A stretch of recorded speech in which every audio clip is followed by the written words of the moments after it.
j'aimerais te raconter une histoire fascinante.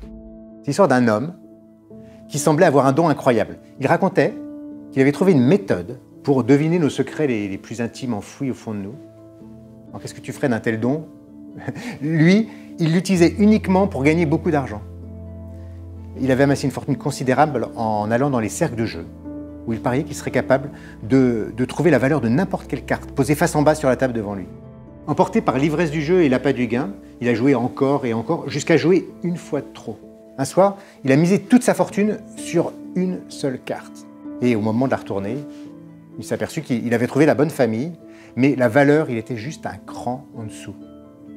Et avec une si petite erreur, il a tout perdu. Alors il s'est juré de ne plus jamais jouer pour de l'argent. Alors moi j'ai insisté pour essayer de connaître sa méthode et il a fini par accepter de me la révéler.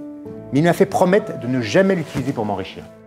Alors pour sceller ce pacte, il m'a donné la carte qui avait causé sa perte ce soir-là. Et je l'ai toujours sur moi comme un souvenir de ma promesse et surtout comme un rappel qu'à trop jouer, on risque de tout perdre. Alors bien sûr, je ne peux pas t'expliquer cette méthode en détail, mais en souvenir de ce dernier soir où il a tout perdu, j'aimerais te proposer de te plonger quelques instants dans la peau de cet homme. Alors imagine que tu es dans ce cercle de jeu. Il y a une carte et une seule posée devant toi face en bas. Et les parieurs autour de toi parient contre toi de plus en plus. Forcément, tu n'as qu'une chance sur 52 de gagner. Mais tu te concentres.